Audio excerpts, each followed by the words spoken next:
Donc, si Pravin Jagnat, en tant que leader un parti politique qui donne pouvoir aujourd'hui, leader MSM, il peut venir dire que Deodani pas finance sa propre campagne, mais il n'a pas le droit que 10 pour lui.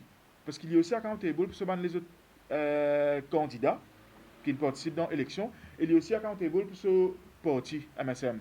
Donc, l'IBZIN donne la réponse par rapport à ce parti et par rapport à les autres candidats aussi, et donne l'assurance, donne la garantie qu'à aucun moment, l'argent qui pas gagné à travers le trafic de la drogue, pas finance ni campagne MSM, ni campagne les autres candidats et ce parti. On arrive à une l'ère pour qui le secteur financier de Maurice il n'est plus sous secret bancaire.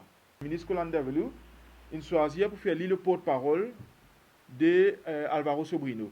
Donc c'est lui qui peut venir dire qu'Alvaro Sobrino, ben bon, Dimoun, ceci, cela. Donc le ministre Colanda Velu, il fait bien attention parce qu'il est pour porter la responsabilité lui, de n'importe qui acte qui sa personnage là pour faire dans Maurice. Et qu'il y a une affaire que le ministre Colanda Velu aussi dit dans sa déclaration avant, c'est qu'il tient un dîner à la State House à laquelle il participait et à laquelle c'est là-bas qu'il est un jeune Sobrino. Il peut dire qu'il a une amnésie aux dates qui s'en fait. Mais si il a une amnésie aux dates, mais capable de rappeler bonne figure. Donc, il est pour bon qu'il dise qu'il y a une figure qui est là-bas parce qu'il est d'intérêt public ça aussi. Donc, nous trouvons dans un communiqué qui DPP in fait le 24 mars qui pas pour une poursuite de la part de DPP le Vishnu Lakshmana Raidu par rapport à Euroloan. En 2015, quand la demande pour ça loan line fait par Vishnu Lakshmana Raidu, le ministre des Finances, et SBM, State Bank of Mauritius, tombe sous sa responsabilité et que le directeur qui est au bord là-dedans, c'est un nominé politique. Et que CEO, ça veut dire Kichong Likomwing, c'est un démon qui est proche avec Vishnu Lakshmana Raidu. Donc, si il y a l'ICAC peut dire qu'il n'a aucun problème, mais il ne peut pas enlever perception que la population mauricienne qui a un problème, qui a un sérieux problème de passe-droit, qui a un sérieux problème d'abus de la part de Vishnu Lakshmana Raidu par rapport à la position qu'il occupait dans l'État.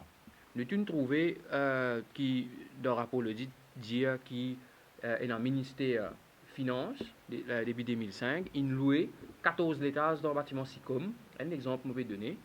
Et là-dedans, jusqu'à aujourd'hui, il y a 3 étages là-dedans qui sont encore vides, qui peuvent dans aucun ministère là-dedans, et qui peuvent payer. Et ici, il y a un contrat, un lease agreement avec SICOM, l'autre 10 ans, qui fait en tout 74 millions de roupies en termes de rental.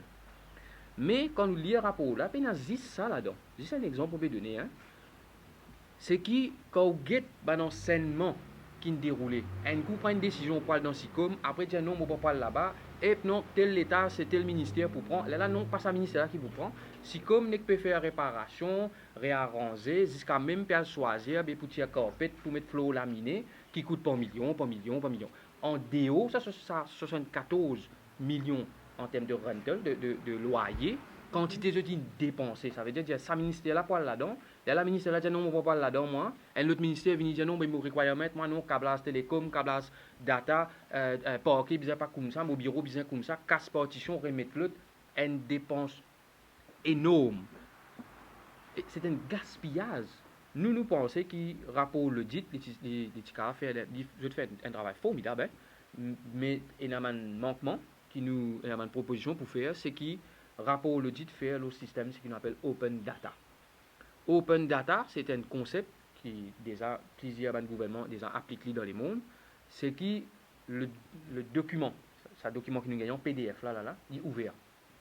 Ça veut dire avant même qu'il donne ce résultat final, il met le sur le website, les gens rentrent là-dedans, les citoyens rentrent, commencent à checker.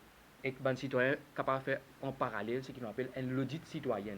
Nomination d'un enquêteur du secteur privé par la FSI, pas diminuer en nier l'inquiétude, résistance et alternative dans ce qui est arrivé le 16 février 2016 dans la brousse, l'urban action en la marche.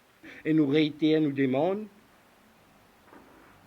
pour qui nomme un fact-finding committee présidé par un ancien juge de la Cour suprême pour enquête sur ce qui est arrivé le 16 février. Fact-finding committee bizarre aussi enquête le FSC lui-même pour guetter, pour demander qui fait un FSC, pas de trouve non depuis plus qu'il y a un an. Fact Finding Committee bizarre répond aussi à sa question-là.